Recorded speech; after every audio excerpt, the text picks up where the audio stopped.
Hello, friends. You've stumbled across a short clip from the Daily Switch 2 podcast, which, believe it or not, is a podcast that is about the Switch 2 with new episodes released daily. What will they think of next?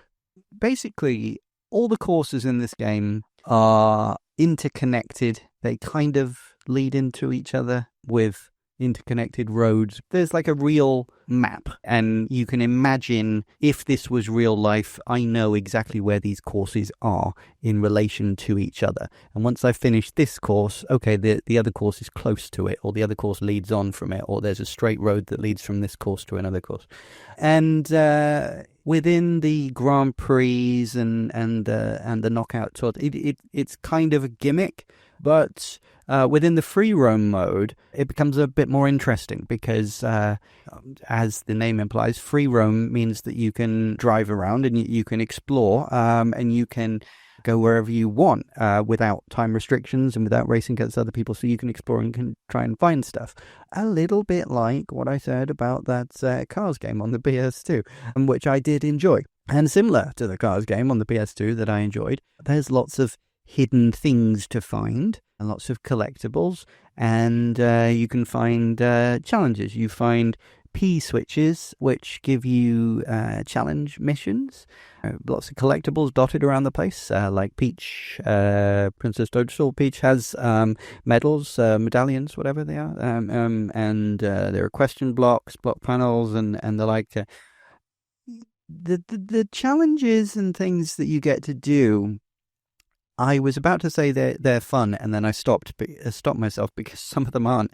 A lot of them are very kind of either they're just so easy that you do them, but you complete the challenge by accident without even thinking about it, or other ones are very simple, very monotonous, and I feel like the variety isn't quite there yet, and I feel like they're not as creative as I would expect from Nintendo.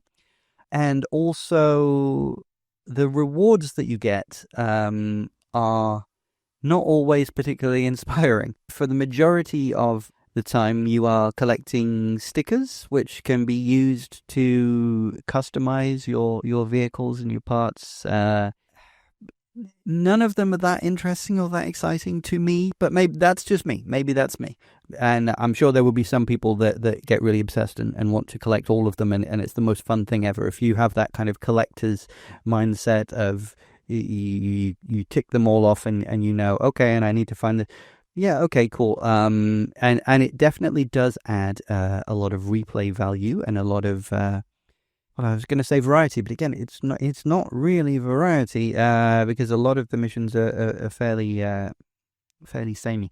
This goes back to what I said earlier about the Mario Kart 8 Deluxe when they started adding many courses, and some of the courses were great and other of the courses weren't as good. It's like some people will have the mindset of, you're getting extra content, why are you complaining about extra content? But for me, if some of the content is amazingly good and some of the content is yawnably average, overall it brings the feeling of polish down, and it makes the game maybe feel rushed in places or under-designed.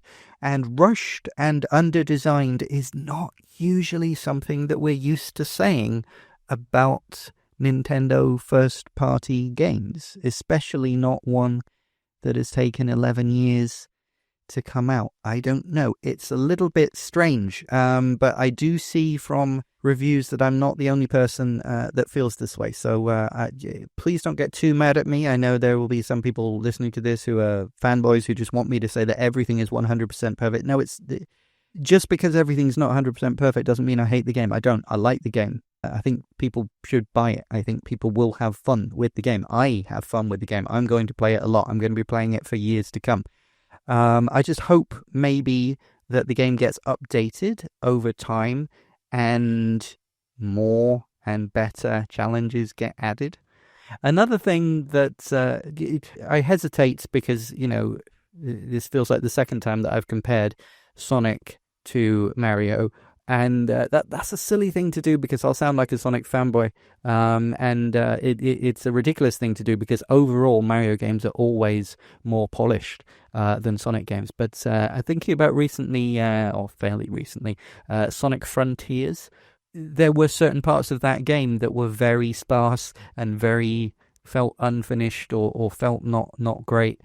But then they released updates, and with the updates, they managed to fix a lot of that. And I really respected the director of that game. He would talk to fans on Twitter, and he'd come out and he'd say, right, what don't people like? Oh, okay, let's fix this area. Let's fix this part of the game.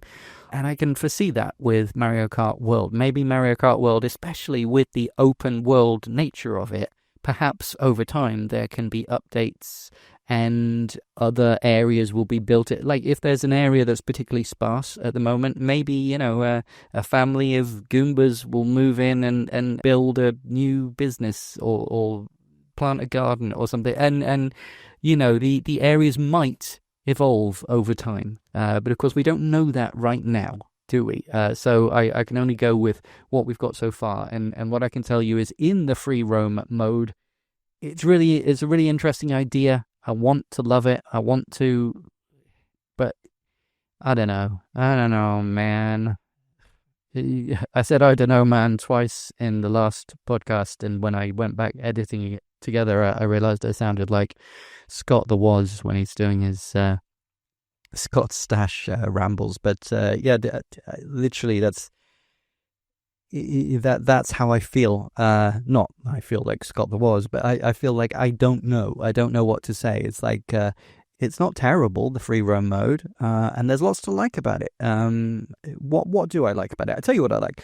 I like the fact that some of the missions, some of the challenges are basically like stealth tutorials that end up teaching you new techniques, and we'll get on to the new techniques later, but you basically have kind of parkour style moves and different racing techniques and things, and some of the missions, they don't outright say this is a tutorial, but you can afterwards you realize, oh, I've learnt something, and now if I do that in races, maybe that'll help me to be a bit faster, or it'll help me to get out of that situation, or it'll help me to overtake that. So that's cool. That's really well designed. That feels like the Nintendo that I know and love, going all the way back to the days of the first Super Mario Brothers on the NES, where it's like there isn't a tutorial, but the level is specifically designed to teach you everything that you need to know, all the building blocks of this is how the game works, and then it introduces things to you at a pace that you can understand, and then as time goes by, it then hits you with okay, now combine all the stuff that you've learned. And Mario 64 was excellent at that as well. One of the best designed games of all time, in my opinion, at least the first half of that game. So it's really interesting to be having this conversation about a Mario Kart game, because usually, you wouldn't even be thinking about a tutorial to learn techniques. So that shows that this game does have more variety and more depth. It's just, when it doesn't, it doesn't. Free roam almost kind of feels tacked on to the side. It's substantial, but if you don't want to play it, you could arguably get great value out of the game and just never touch this mode whatsoever. It's not essential to play this mode, and for me that's a relief, but I think others might feel disappointed and feel that it's not as fleshed out an open world as, say, Breath of the Wild, the Tears of the Kingdom, or even a Bowser's Fury. Bowser's Fury is fantastic. I mean, for me, as I say, I'm not entirely keen on open world games when compared to level-based bite-sized challenges. I tend to prefer that. But if you're going to do an open world Mario game, Bowser's Fury really shows how to do it. And I think a lot of people will have thought, oh, this is... Monolith Soft have worked on this. Nintendo got Monolith Soft to help in designing and programming this open world Mario Kart. And if you don't know, they're the developers of the Xenoblade RPG games, enormous, big, sprawling RPG games. This is nowhere near as expansive as a Xenoblade game or a Breath of the Wild or whatever. So if that's what you're going in hoping for, you're going to be disappointed. And I have seen people getting disappointed. Like I say, it feels like it's a tacked on kind of mode rather than being the whole game. The game doesn't quite know what it wants to be, or it's afraid to throw itself wholeheartedly into its new idea. So you end up with a game of two halves, and for me the more traditional half is the one that I enjoy more, but I have a feeling that other people are going to go into it wanting to spend most of their time in the free roam and being disappointed that it feels a little bit sparse, a little bit samey, and a little bit not as fleshed out and designed as it should be. I'm not going to go as far as to say, but it wouldn't be incorrect to say that sometimes it feels like a Ubisoft open world game, and that's not a great thing to say when it comes to first party Nintendo game. I don't know. It's not a flattering comparison, so I'm sorry. Again, I don't hate this game. I like it. I really like it.